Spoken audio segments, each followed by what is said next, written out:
Hi students, केडिशनल classes में आपका स्वागत है। तो मैं आशा करता हूँ सभी अच्छे होंगे। सर्दी का मौसम है भाई, वीडियो बहुत स्लो आ रही हैं, ठीक है। तो तैयारी अच्छी चल रही होगी आप लोगों की।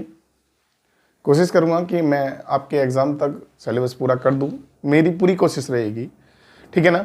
हो सकता है अगर एक आध टॉपिक रह गया या एक आध चैप्टर भी रह गया तो मैं उसकी आपको ट्रिक ज़रूर दूंगा, ठीक है ना। मैं अधूरा नहीं छोड़ूंगा आपको, तो मेहनत करती रहिएगा भाई, ठीक है। ज़्यादा दिन नहीं है एग्ज़ाम, वैसे अभी घबराए ना, अभी एग्ज़ाम में टाइम लग जाएगा। CCS यूनिवर्सिटी का यही हाल होता है, ठीक है ना। चलिए भाई जान लेते हैं हम किसके बारे में भाई, मोलिकुलर ऑर्बिटल थ्योरी के बारे में। MOT हमारा टॉपिक होगा और very very most important topic है। तो जितने भी एग्ज़ाम होते हैं जिनमें केमिस्ट्री आती है, अगर मेरा टॉपिक MOT उसमें होता है तो भाई इससे क्वेश्चन जरूर लगता है, ठीक है। चलो जान लेते हैं मोलिकुलर ऑर्बिटल थ्योरी है क्या। तो MOT को जानने के लिए सबसे पहले हमें जानना पड़ेगा थोड़ा सा VBT के बारे में। तो वैलेंसी बॉन्ड थ्योरी हमने पढ़ ली थी पीछे, मतलब ओवरलैपिंग की जो अवधारणा थी वो हमने जान ली थी, किस प्रकार से दो परमाणु आपस में क्या करते हैं, अतिव्यापन करते हैं, और अतिव्यापन करके क्या बनाते हैं भैया, बंद बनाते हैं, ठीक है ना। या फिर हम कह सकते हैं हाइब्रिडाइजेशन कैसे करते हैं। उन सबको जानने के बाद वो जो हम पीछे अवधारणा सब पढ़ के आए हैं, जितनी भी थ्योरी हमने पढ़ी है, कोई भी थ्योरी ना तो किसी मॉलिक्यूल के किसी भी मॉलिक्यूल के चुंबकीय गुण की व्याख्या करती है। जैसे लाइक दिस मैं बात करूं, यहाँ पर डाई ऑक्सीजन की बात करें हम, O2 अनुचुंबकीय प्रकृति का होता है, मगर इसके अनुचुंबकीय गुण की व्याख्या कौन नहीं करती भैया, VBT नहीं करती। तो कुछ मॉलिक्यूल्स के चुंबकीय गुण और उनकी आबंध प्रबलता के बारे में जो व्याख्या करती है वो कौन करती है भैया, मोलिकुलर ऑर्बिटल थ्योरी करती है, ठीक है ना। तो मोलिकुलर ऑर्बिटल थ्योरी को जानना क्यों आवश्यक हो गया ये मैंने तुम्हें बता दिया है, ठीक है। चलिए, तो बंधों की आबंध प्रबलता, बंध लंबाई, अणु या आयनों के चुंबकीय गुणों की व्याख्या करने के लिए साइंटिस्ट का नाम था हुंड एवं मुलिकन, ठीक है बेटा, ने MOT को क्या किया भैया, विकसित किया। क्या किया भैया, विकसित किया, ठीक है। तो चलिए इसके लक्षण क्या हैं वो समझ लेते हैं।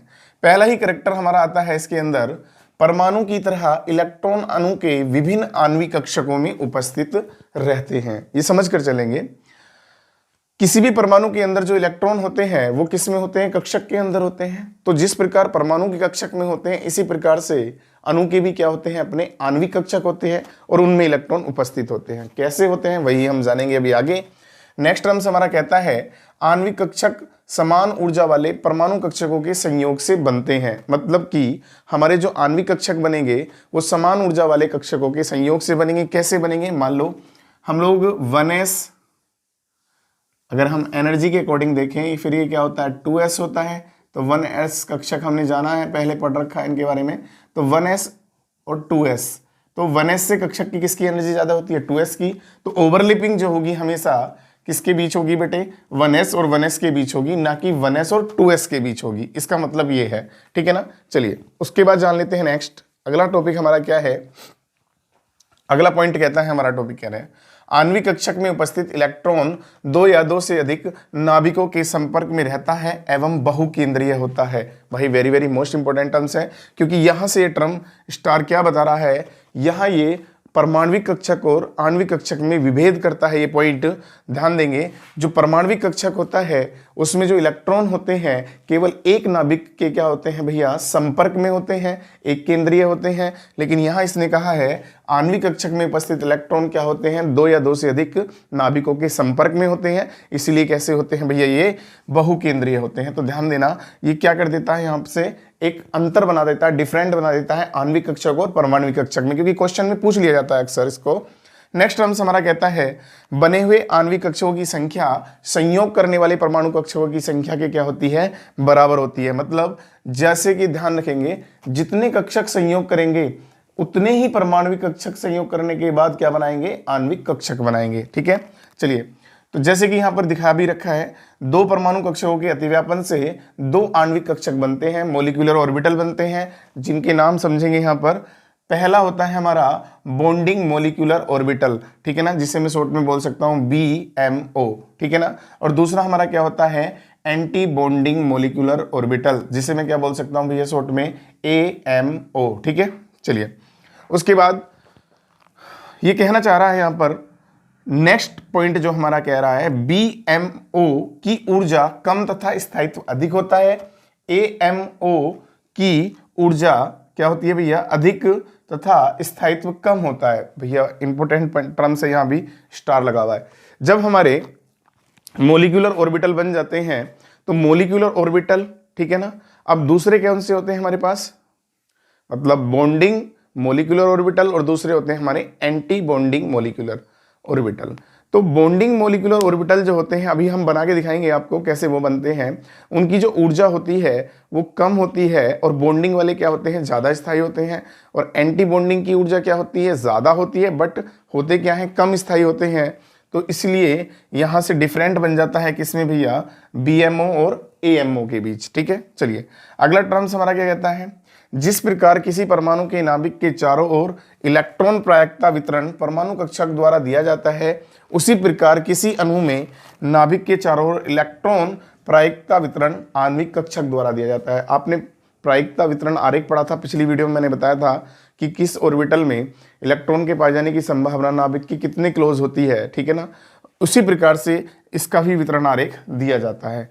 अगला टर्म्स हमारा कहता है कि एक आणविक कक्षक में अधिकतम 2 इलेक्ट्रॉन रह सकते हैं। तुम लोगों ने जाना है परमाणु कक्षक में भी इलेक्ट्रॉन कितने रह सकते हैं भैया, 2 रह सकते हैं। अगर परमाणु कक्षक में इलेक्ट्रॉन 2 रह सकते हैं तो यहाँ भी ये नॉर्मल सी बात कह रहा है कि क्या आणविक कक्षक में अधिकतम इलेक्ट्रॉन कितने रह सकते हैं, 2 रह सकते हैं। कैसे रह सकते हैं वो भी अभी ये जानेंगे हम लोग। अब आणविक ऑर्बिटल का जो निर्माण होता है, किस प्रकार से परमाणविक ऑर्बिटल संयोग करके क्या बनाते हैं भैया, आणविक ऑर्बिटल बनाते हैं, उसके लिए हमारे पास 2 मेथड होते हैं। एक LCAO मेथड होता है, एक UA मेथड होता है। ठीक है बेटा, तो इसमें जो प्रचलित मेथड है वो कौन से वाला है, फर्स्ट वाला है, जिसको हम जानेंगे LCAO। ठीक है, LCAO मेथड जो है हमारा ये प्रचलित मेथड है, तो इसी को हम जानने की कोशिश करते हैं। इसकी फुल फॉर्म बनती है हमारी linear combination of atomic orbital method. ठीक है भैया, चलिए हिंदी में बोल देते हैं इसको परमाणविक ऑर्बिटलों की रेखीय संयोग की विधि।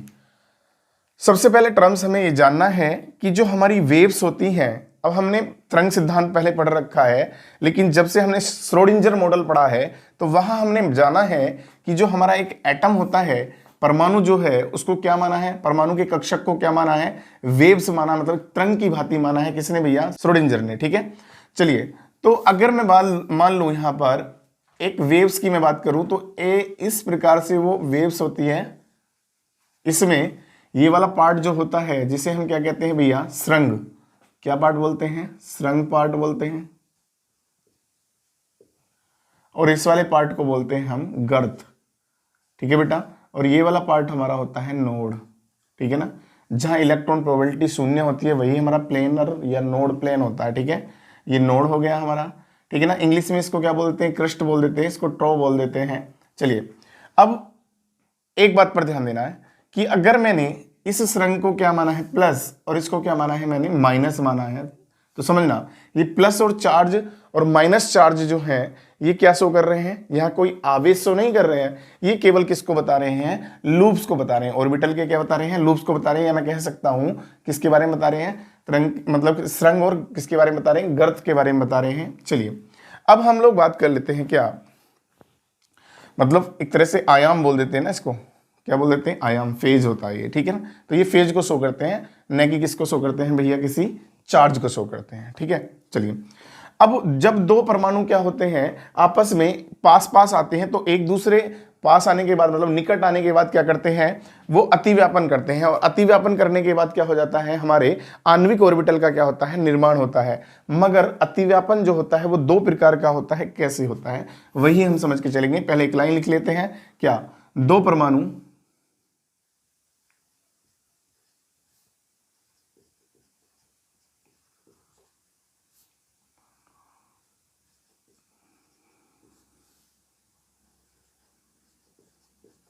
एक दूसरे के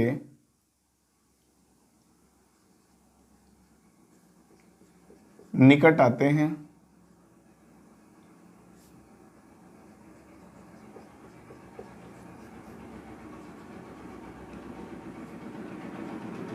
तो अतिव्यापन करके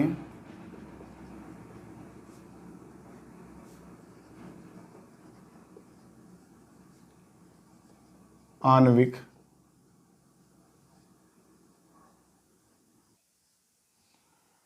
कक्षक का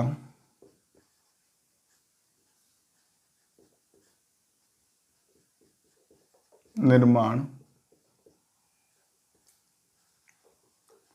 करते हैं।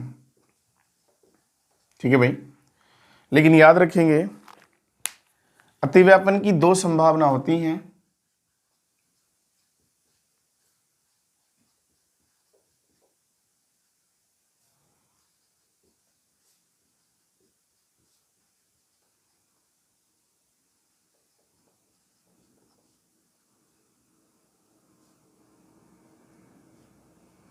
अतिव्यापन की दो संभावना होती हैं। अब वो कौन कौन सी संभावना होती है वो समझनी है हमें। ठीक है बेटा, पहली कंडीशन, जो सुरंग है और हमारे गर्त हैं, मान लो हमारे पास दो कक्षक हैं। क्या है भैया? हमारे दो कक्षक, ठीक है, प्लस माइनस।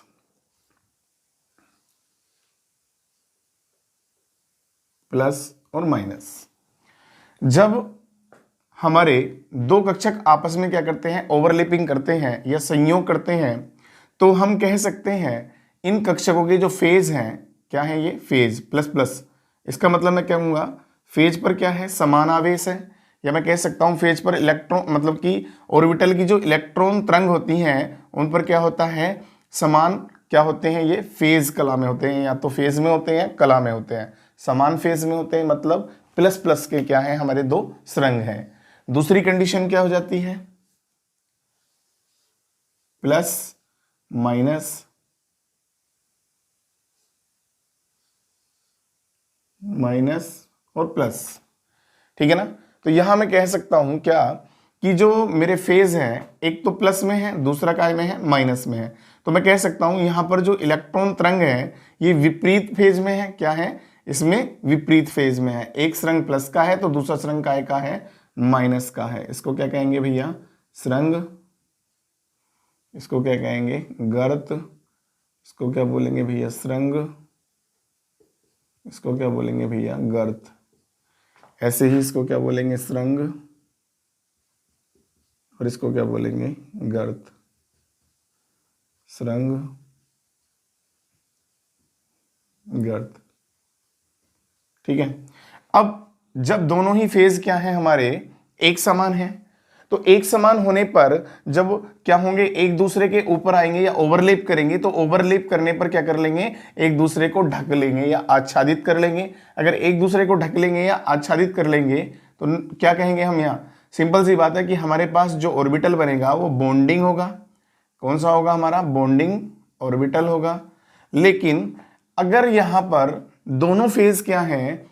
उनके फेज जो हैं, इलेक्ट्रॉन फेज दोनों समान नहीं है, तो हम क्या कहेंगे? यहां पर क्या होगा? एक दूसरे पे क्या क्या हो जाएगा? मतलब ये वाला फेज, इसका सुरंग इसके गर्त को क्या करेगा?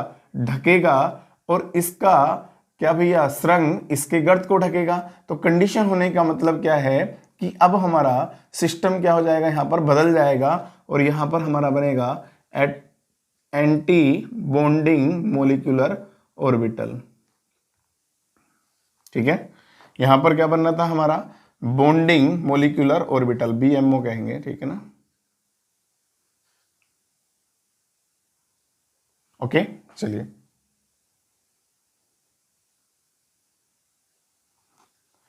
अब आगे चलते हैं। हम कहा इस बात को कैसे डिफाइन करते हैं?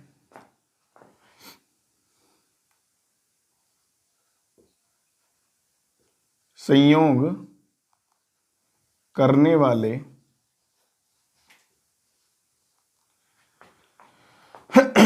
ऑर्बिटल की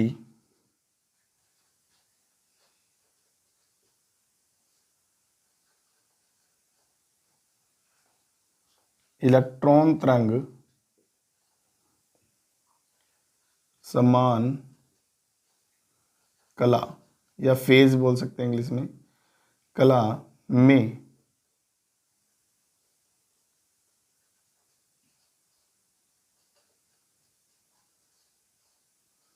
होती हैं तो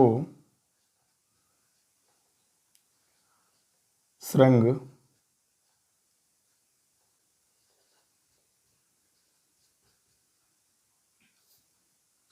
आच्छादित हो जाते हैं।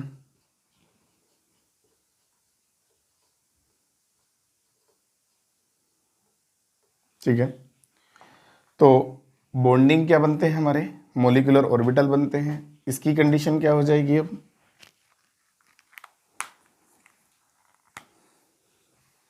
यदि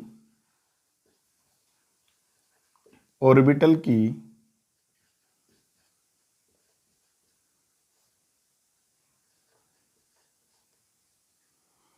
इलेक्ट्रॉन तरंग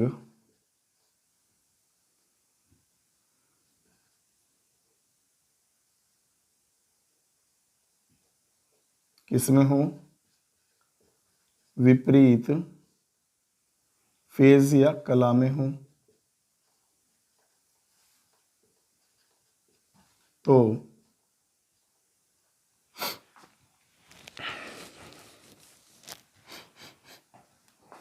एक सुरंग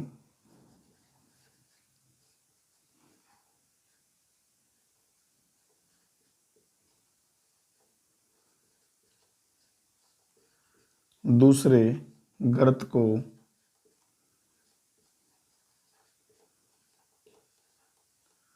आच्छादित करता है या ढकाव करता है। ठीक है, चलिए अब अगर हम बात कर लेते हैं, यहाँ पर हमारा क्या बनेगा, साइन बी, साइन फेज होता है और बी का मतलब क्या होता है, बॉन्डिंग ऑर्बिटल के लिए। और यहाँ पर क्या बनेगा हमारा साइन ए, हम इसे मान लेते हैं, जिसे हम क्या कहेंगे, एंटी बॉन्डिंग ऑर्बिटल के लिए। तो ध्यान देंगे, अगर हम गणितीय रूप की बात करें तो साइन बी बराबर किसके हो जाएगा, अगर हमारे दोनों ऑर्बिटल क्या हैं, ए और बी हैं, ए और क्या हैं, बी हैं, तो साइन बी बराबर हमारा क्या आ जाएगा, साइन ए प्लस साइन बी। और यहाँ पर क्या जाएगा भैया, उल्टा हो जाएगा, साइन ए बराबर साइन ए माइनस साइन क्या हो जाएगा बी, क्योंकि यहाँ पर समान है, दोनों ही क्या फेज समान है। अगर फेज समान है तो प्लस ला रहे हैं, विपरीत फेज हैं तो क्या ला रहे हैं भैया, माइनस ला रहे हैं। ठीक है ना। अगर हम इलेक्ट्रॉन डेंसिटी की बात करें, क्या बात करें भैया, इलेक्ट्रॉन डेंसिटी की बात करें, तो इलेक्ट्रॉन डेंसिटी जो है इसकी समीकरण से ज्ञात कर सकते हैं। इधर साइन बी अगर इसका स्क्वायर करें तो बराबर क्या जाएगा हमारा, यहाँ sine capital A square plus sine capital B square plus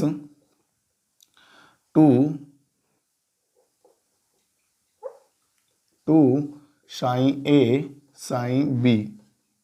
ठीक है भैया, तो इलेक्ट्रॉन डेंसिटी के लिए समीकरण दी गई है। उसके बाद अगर मैं इसकी बात करूं तो इसके लिए क्या जाएगी हमारी, साइन ए स्क्वायर बराबर sine A square plus sine B square minus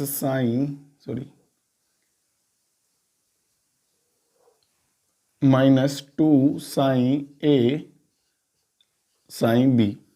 ठीक है भाई, तो चलिए ये क्या है, ये दोनों समीकरण क्या है भैया, इलेक्ट्रॉन डेंसिटी या इलेक्ट्रॉन प्रोबेबिलिटी को बताती है। क्योंकि ध्यान रखना, जब आप श्रोडिंगर समीकरण पढ़ रहे थे, पहले कभी आपने पढ़ी होगी श्रोडिंगर या आगे पढ़ोगे आप, तो श्रोडिंगर जो होती है, श्रोडिंगर समीकरण में जो साइन स्क्वायर होता है वो किसको बताता है, प्रोबेबिलिटी, इलेक्ट्रॉन प्रोबेबिलिटी को बताता है, इलेक्ट्रॉन प्रायिकता को बताता है। और जो हमारा क्या होता है भैया, यहाँ साइन ए और साइन बी, ये किसको बताता है, केवल फेज को बताता है, किसको बताता है, कला को बताता है। ठीक है ना। अब अगर हमारे पास क्या है, साइन स्क्वायर, अब हमारे पास अगर बॉन्डिंग ऑर्बिटल है तो यहाँ क्या कहेंगे हम लोग, इलेक्ट्रॉन घनत्व क्या होगा भैया, इलेक्ट्रॉन घनत्व क्या होगा, अधिक होगा। अगर इलेक्ट्रॉन घनत्व अधिक होगा तो मॉलिक्यूल्स मेरा क्या होगा, अधिक स्थायी होगा। मॉलिक्यूल क्या होगा मेरा, अधिक स्थायी होगा। मतलब बॉन्डिंग मॉलिक्यूलर ऑर्बिटल क्या होगा मेरा, अधिक स्थायी होगा। और ऊर्जा क्या होगी, कम होगी। क्या होगी, कम ऊर्जा। क्या होगी भैया, कम ऊर्जा। तो कम ऊर्जा होने पर क्या होगा, इलेक्ट्रॉन डेंसिटी ज्यादा होगी किसमें भैया, बॉन्डिंग मॉलिक्यूलर ऑर्बिटल में, और क्या होगा भैया, वो स्थायी अधिक होगा, और ऊर्जा की बात करूं तो मैं क्या कहूंगा, कम होगी। लेकिन इसमें क्या हो जाएगा, इसका विपरीत हो जाएगा। विपरीत होने का मतलब क्या हो जाएगा भैया, इसमें इलेक्ट्रॉन घनत्व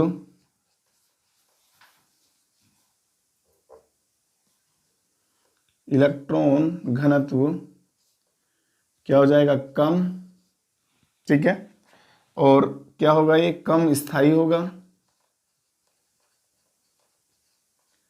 इलेक्ट्रॉन घनत्व तो भैया लगभग किसके आएगा, कम, क्या शून्य मान लेंगे भैया, क्या मान लेंगे रे, शून्य मान लेंगे। इसका भी अभी पता चल जाएगा आपको, शून्य के बराबर होगा, कम स्थायी होगा, और ऊर्जा क्या होगी भैया, अधिक होगी। क्या होगी, ऊर्जा अधिक होगी। चलिए, ये टर्म्स हमने जान लिया है। कौन सा मेथड भैया, LCAO मेथड। अब कैसे ऑर्बिटल संयोग करते हैं, संयोग करने की दशाएं क्या होती हैं, वही हम जानेंगे, ठीक है बेटा। अब इनके जो ओवरलैपिंग इनकी होती है, किस प्रकार से सरंग सरंग ओवरलैप करते हैं, तो मतलब वहां पर फेज के बारे में अभी हम संयोग करेंगे जब, मतलब S ऑर्बिटल में और P में, दोनों में हम जानेंगे, तो वहां से हमारा ये पॉइंट क्या हो जाएगा, अभी क्लियर हो जाएगा। तो LHCAO मेथड जो है अभी हमने ये पढ़ा है, अब इसको हम लागू करेंगे किस पर, ऑर्बिटलों पर, और कैसे लागू करेंगे वही हम जानते हैं। चलिए भाई,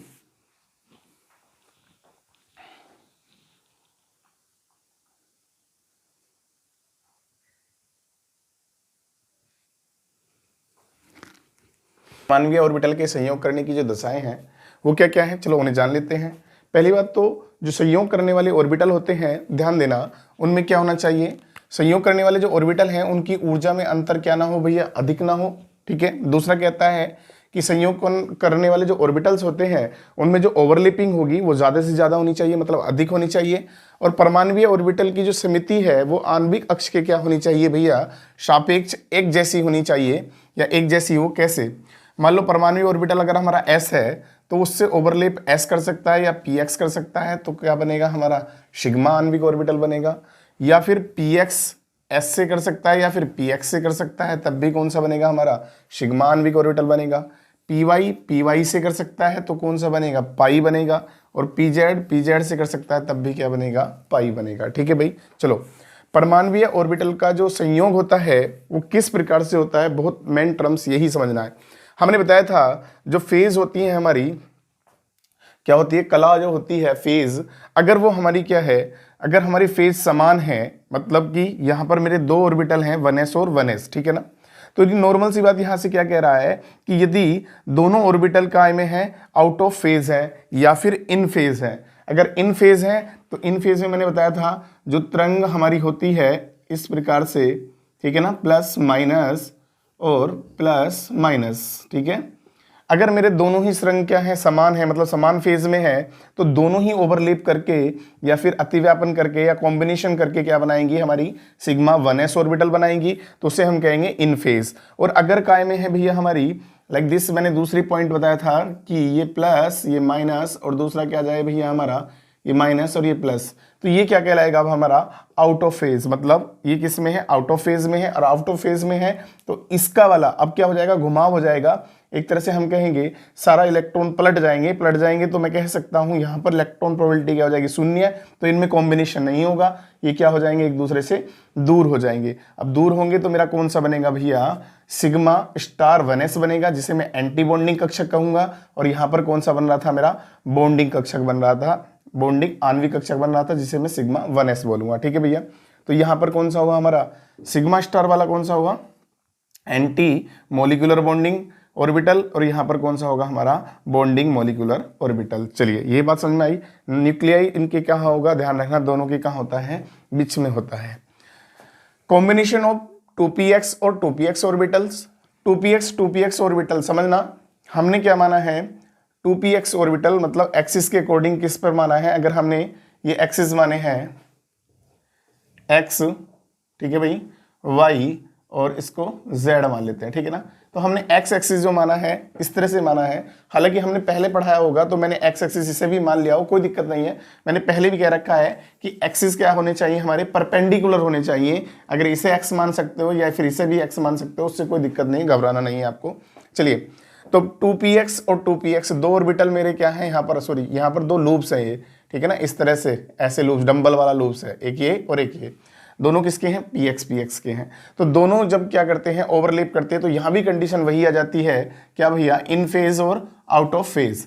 अगर इन फेज है तो ओवरलैप करने के बाद क्या आएगा हमारा, बॉन्डिंग क्या बनेगा, मोलिकुलर ऑर्बिटल बनेगा। और क्या है भैया, आउट ऑफ फेज है, फेज मैंने तुम्हें बता दिया है, आउट ऑफ फेज है तो कैसा बनेगा हमारा, एंटी बॉन्डिंग मोलिकुलर ऑर्बिटल बनेगा, ठीक है। चलिए, इसका ही अगला टर्म्स आ जाता है हमारा py ऑर्बिटल्स, ठीक है। एक बात और भी ध्यान देंगे, जैसे 1s क्या करते हैं, उनका कॉम्बिनेशन होता है, सेम ऐसे ही 2s का भी होता है। यदि आप 2s लाना चाहें तो 2s मतलब s ऑर्बिटल तो गोलाकार ही होता है ना, तो यहाँ पर 2s लिया हो, वही कंडीशन आएगी। ऐसे ही यहाँ पर px की कंडीशन हो गई। अब हम py की बात करते हैं, तो py ऑर्बिटल जो होते हैं हमारे, उनके लूप्स कुछ इस प्रकार से होते हैं। तो ये वही लूप्स दोनों माने गए हैं। तो यहाँ भी कंडीशन वही, out of phase, in phase, ठीक है ना। अब अगर वो हमारे क्या भैया लूप्स किसमें है, आउट ऑफ फेज है, तो आउट ऑफ फेज होने पर क्या होगा, वही कंडीशन जो ऊपर आ रही है, क्या हो जाएंगे, रिपल हो जाएंगे। अगर इन फेज है तो दोनों मिलकर क्या कर जाएंगे, कॉम्बिनेशन में एक दूसरे पर क्या कर जाएंगे, ओवरलैपिंग कर जाएंगे, ठीक है ना।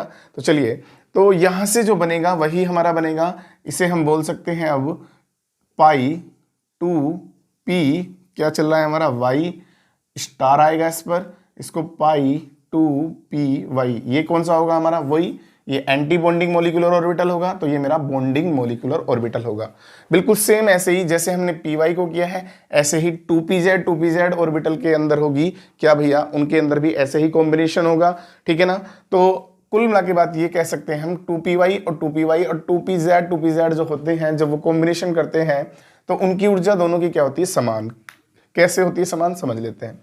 आणविक ऑर्बिटल की जो ऊर्जा है, उनका जो क्रम होता है वो कैसे होता है। अगर मैं होमोमोलिकुलर की बात करता हूं तो H2 B2 N2, ये तीन एग्जाम्पल हम लेके चल रहे हैं। इन तीन के लिए जो केस फर्स्ट होता है, इसमें 1s से ऊर्जा, यहां तक तो सबका मतलब समान ही सिस्टम रहेगा। तो सिग्मा 1s से सिग्मा स्टार 1s की क्या होती है एनर्जी ज्यादा, फिर उसकी 2s की, फिर किसकी, सिग्मा स्टार 2s की। अब देखो यहाँ पर पाई 2py और पाई 2pz दोनों क्या दिया है, इक्वल दिखाए हैं, मतलब इनकी जो एनर्जी होती है आपस में क्या होती है, एक तरह से समान होती है। उसके बाद किसकी होती है ज्यादा, 2px की, और उसके बाद किसकी होती है, स्टार पाई 2py की, ठीक है ना। और सबसे ज्यादा होती है स्टार 2px की। अब O2 F2 NOCO के लिए बता रहा है, बस इतना चेंज याद रखेंगे, ये वाला जो हमारा टर्म्स है किसके लिए, O2 F2 NO और CO के लिए क्या जाएगा, 2px पीछे आ जाएगा, इसकी एनर्जी क्या हो जाएगी, अब भैया घट जाएगी, और इनकी एनर्जी क्या हो जाएगी, बढ़ जाएगी, क्योंकि हमारा यहां तक तो इलेक्ट्रॉन pxy तक सीमित था, लेकिन यहाँ pxyz तक क्या हो जाएगा, इलेक्ट्रॉन फील होना शुरू हो जाएगा, तो इसकी एनर्जी थोड़ी बढ़ जाएगी, तो ये पीछे आ जाएगा। तो ये याद रखने वाली बात है, क्योंकि जब हम क्या बना रहे होंगे, इनकी ऊर्जा स्तर आरेख बना रहे होंगे, तो वहां पे हमें इसकी बहुत ज्यादा जरूरत पड़ेगी, ठीक है ना। तो ऊर्जा स्तर आरेख किस प्रकार से बनाते हैं हम समझ लेते हैं, ठीक है ना। चलिए,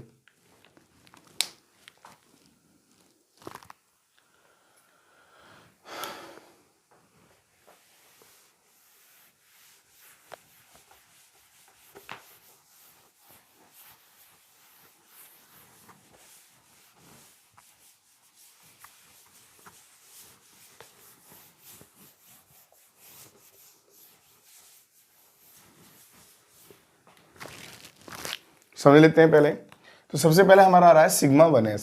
तो हमारे जो ऑर्बिटल्स होते हैं लाइक दिस, ये ऑर्बिटल मैंने मान लिया है 1s और इसको भी मान लिया है 1s। तो एनर्जी क्या होती है भैया, इंक्रीज होती है। तो यहां पर हम मान लेंगे क्या भैया, थोड़ी दूरी समान लेके चलेंगे,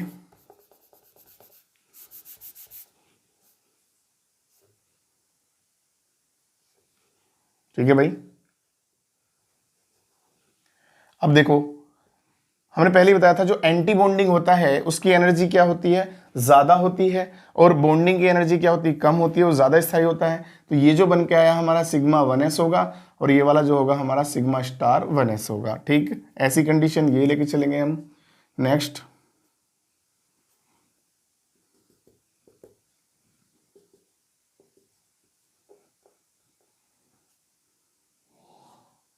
ये क्या होगा हमारा सिग्मा 2s होगा और ये सिग्मा स्टार 2s होगा। सेम ऐसी कंडीशन अब हमारी आ जाएगी किसके लिए भैया, P के लिए। अब ये वाला सिस्टम है तो इसमें क्या आ रहा है, पहले पी वाई वाला आ रहा है तो वाई वाला ये हो जाएगा, उसके बाद कौन आ रहा है, पी एक्स वाला आ रहा है तो पी एक्स वाला ये हो जाएगा, फिर क्या हो जाएगा हमारा पी वाई वाला हो जाएगा और उसके बाद पी एक्स वाला। ये इस तरह से,